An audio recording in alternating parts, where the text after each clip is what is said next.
Angkor Wat.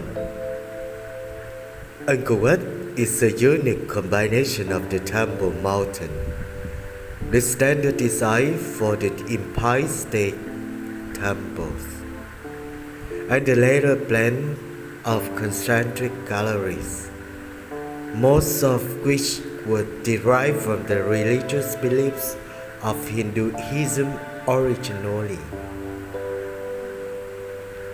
The construction of Angkor Wat also suggests that there was a celestial significance with certain features of the temple. This is observed in the temple's east-west orientation and lines of sight from terraces within the temple that show specific towers to be at the precise location of the sunrise on its solstice. The temple is a representation of Mount Meru, the home of the gods according to the Hindu mythology. The central quinquance of towers symbolize the 5 peaks of the mountain, and the walls and moats symbolize the surrounding mountain range and ocean. Access to the upper areas of the temple was progressively more exclusive, with the laity being admitted only to the lowest level. The Angkor Wat Temple's main tower lies to the morning sun of the spring equinox. Unlike most Khmer temples, Angkor Wat is oriented to the west rather than the east. This has led many, including Maurice Glaze and Charles Godels, to conclude that Surya Varman intended it to serve as his funerary temple. Further evidence for this view is provided by the bas-reliefs, which proceed in the counterclockwise direction, Prasaya in Hindu terminology. As this is the reverse of the normal order, rituals take place in reverse order during the Brahminic funeral service. Archaeologist Charles Hickam also described a container which may have been a funerary jar, which was recovered from the central tower. It has been nominated by some as the greatest expenditure of energy on disposal of corpses, freemen and jackals. However, note that several other temples of Angkor depart from the typical Eastern orientation and suggest that Angkor Wat's alignment was due to its dedication to Vishnu, who was associated with the West. Drawing on the temple's alignment and dimensions, and on the content and arrangements of the bas-reliefs, Register Eleanor Manica argues that the structure represents a grand new era of peace under King Surya Varman II, as the measurements of solar and lunar time cycles were built into subspace of Angkor Wat.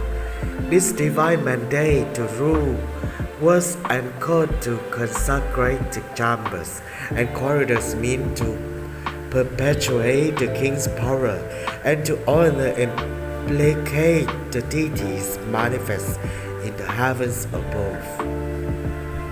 Manica's suggestions have been received with a mixture of interest and skepticism in academic circles. She distances herself from the speculations of others, such as Graham Hancock, that Angkor Wat is part of a representation of the constellation Draco.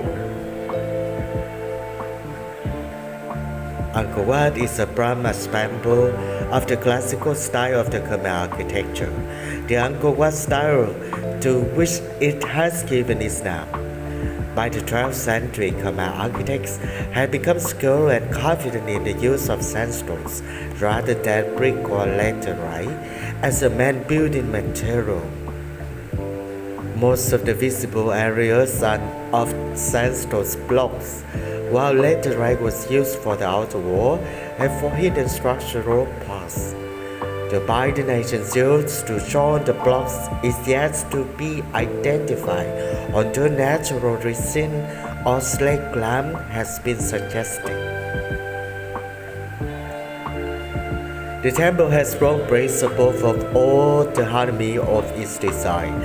According to Maurice Glaze, a mid-strength design conservator of Angkor, the temple attains a classic perfection by the restrained monumentality of its finely balanced elements and the precise arrangement of its proportions.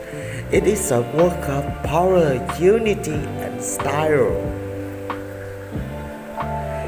Architecturally, the elements characteristic of the style include the ogival, redundant towers shaped like lotus buds, half galleries to broaden passageways, arches, galleries connecting enclosures, and the cruciform terrace which appear along the main axis of the temple.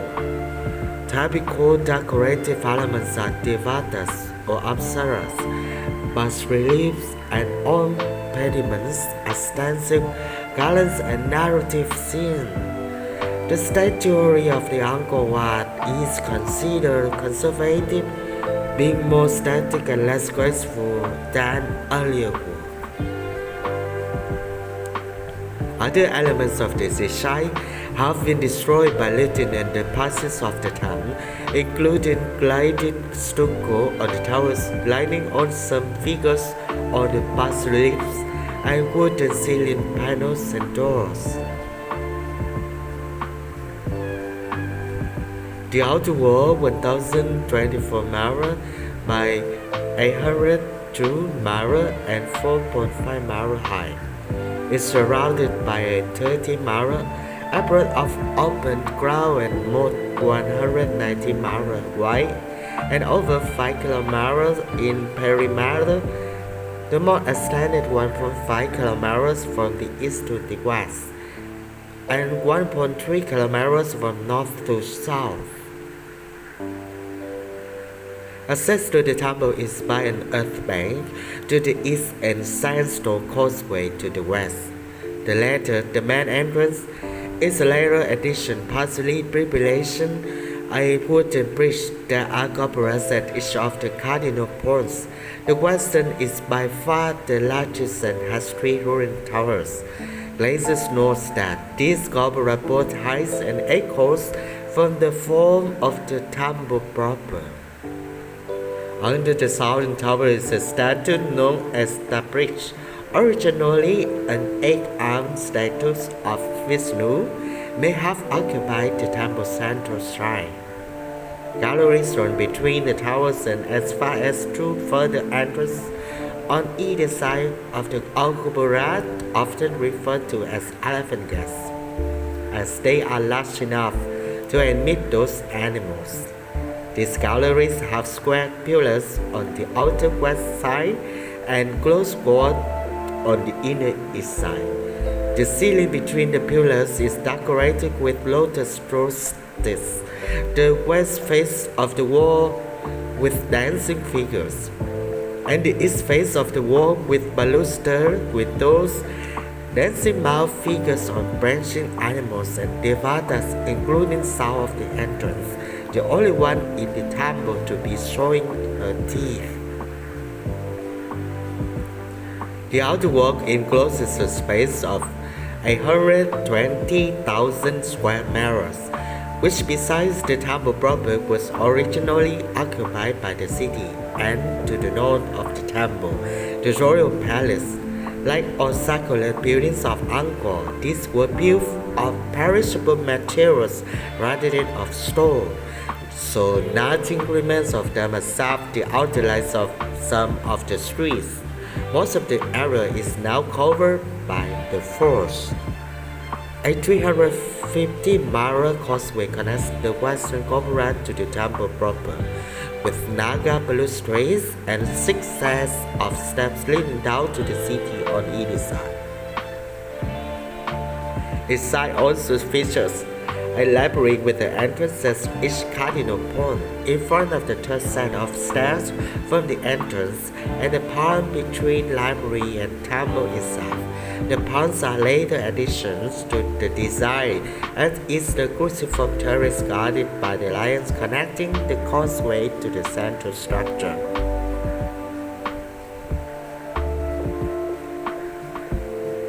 The temple stands on a terrace raised higher than the city.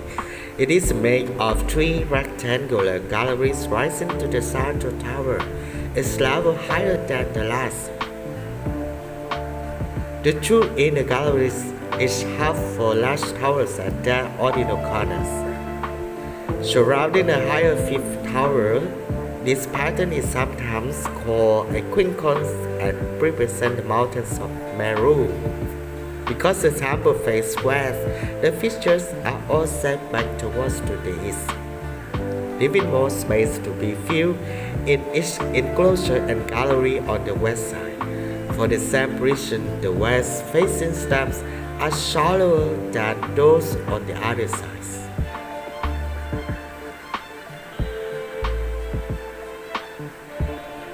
Manika interprets the galleries as being dedicated to the king, Brahma, the moon, and Vishnu. Its gallery has a cupola at each of the points. The outer galleries measure 187 mirror by 250 mirror, with pavilions rather than towers at the corners. The gallery is open to the outside of the temple. We call them half galleries substandard and contrasting the structure. Connecting the outer gallery to the second enclosure on the west side is a cruciform cloister called breadboard, meaning the Thousand Buddhas gallery. Buddha images were left in the cloister by pilgrims over the centuries, although most have now been removed. This area has many inscriptions relating to good deeds of pilgrims, most written in Khmer but others in Burmese and Japanese. The 4 small courtyards marked out by the cloister may originally have been filled with water. North and south of the cloister are libraries. Beyond, the second and inner galleries are connected to each other, and the 2 flanking galleries by another cruciform terrace, again a lateral addition. From a second level, of course, devotees are bound on the walls singly or in groups of up to 4. The second level encloses is 100 mirror by 115 mirror and may originally have been flooded to represent the ocean around the Mount Meru. 3 sets of the steps on each side lead up to the corner towers and cupolas of the inner gallery. The very steep stairways represent the difficulty of ascending to the kingdom of God. This inner gallery, called the Bakan, is a 60-mile square with the axial galleries connecting each cupola with the central shrine and subsidiary shrine located below the corner towers. The roofings of the galleries are decorated with the motif of the body of a snake ending in the heads of lions or garudas. Carved lintels and pediments decorate the entrance to the galleries and to the shrine. The tower above the central shrine raised 43 mirror to a height of 65 mirror above the ground. Unlike those of previous temple mountains, the central tower is raised above the surrounding 4. The shrine itself, originally occupied by a statue of Vishnu and open on each side, was walled in when the temple was converted to Theravada Buddhism. The nail walls featuring standing Buddhas. In year 1934, the conservator George Toth excavated the pit beneath the Santo shrine. Filled with the sand and water, it had already been robbed of its treasure, but he did find a sharp foundation deposit of gold leaf 2 miles above the ground level. Integrated with the architecture of the building, and one of the causes of its fame is Angkor was extensive decoration, which predominantly takes the form of the bas-relief. The inner walls of the outer gallery bear a series of large-scale scenes, mainly depicting episodes from the Hindu epics, the Ramayana and the Mahabharata. Hayam has called this the greatest known linear arrangement of stone carving. From the northwest corner anti-clockwise, the western gallery shows the Battle of Lanka. From the Ramayana, in which Rama defeats Ravana, and the Battle of Kurukshetra from the Mahabharata, showing the mutual annihilation of the Kaurava and Pandava clans. On the southern gallery follow the only historical scene, a procession of Sri Yavaman II, then the 32 houses and 37 heavens of Hinduism. On the eastern gallery is one of the most celebrated scenes, the churning of the Sea of Milk, showing 92 asuras and 88 devas using the serpent Vasuki to churn the sea under Vishnu's direction. Manika counts only 91 asuras and explains the asymmetrical numbers as representing the numbers of the days from the winter solstice to the spring equinox, and from the equinox to the summer solstice. This is followed by Vishnu defeating Asuras, a 16th century addition. The northern gallery shows Krishna's victory over Bana, where according to the place, the workmanship is at its worst. Angkor Wat is decorated with a depiction of Apsaras and Devata. There are more than 1,796 depictions of Devata in the present research inventory.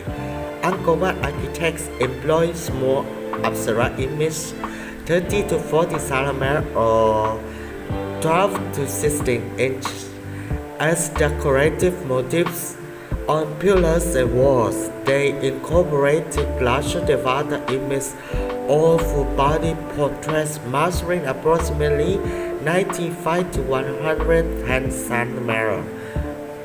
More prominently at every level of the temple, from the entry pavilion to the tops of the high towers. In year 1927, Safo Machar published a study cataloging the remarkable diversity of the art. Headdresses, garments, stands, jewelry, and decorative flowers, which Machar concluded were based on actual practices of the Angkor period. The monument was made of 5 to 10 million sandstone blocks with a maximum weight of 1.5 tons each. The entire city of Angkor used far greater amounts of stone than all the Egyptian pyramids combined, and occupied an area significantly greater than modern-day Paris. Moreover, unlike the Egyptian pyramids which used limestone quarried barely 0.5 km away all the time, the entire city of the Angkor was built with sandstone quarried 40 km away. This sandstone had to be transported from Mount Pulen, a quarry approximately 40 km northeast. The route has been suggested to span 35 kilometers along a canal towards Tonle Sap Lake, another 35 kilometers crossing the lake, and finally 15 kilometers against the current along Siem Reap River, making a total journey of 90 kilometers. However, Asho Uchida and Ichita Shimoda of Waseda University in Tokyo, Japan have discovered in year 2011 a shorter 35-kilometer canal connecting Mount Kulen and Angkor using satellite imagery. The true belief that the Khmer used this route instead. Virtually of all its surface, columns, lintels, and even roofs are carved. There are kilometers of reliefs illustrating scenes from Indian literature, including unicorns, griffins, winged dragons pulling the carrot, as well as warriors following an elephant-mounted leader, and celestial dancing girls with elaborate hairstyles. The gallery wall alone is decorated with almost 1,000 square meters of bas-reliefs. Holes on some of the Angkor walls indicates that they may have been decorated with bronze sheaths. These were highly prized in ancient times and were a prime targets for robbers. While excavating Kachuharu, Alex Evans, a stone merchant and sculptor, recreated a stone sculpture under 1.2 miles. This took about 60 days to carve. Roger Hawkins and Mark Lehner also conducted experiments to quarry limestone, which took 12 quarrymen 22 days to quarry about 400 tons of stone. The labor force to quarry, transport, carve, and install so much sandstone must have run into the thousands, including many highly skilled artisans. The skills required to carve these sculptures were developed hundreds of years earlier, as demonstrated by some artifacts that have been dated to the 7th century before the Khmer came to power.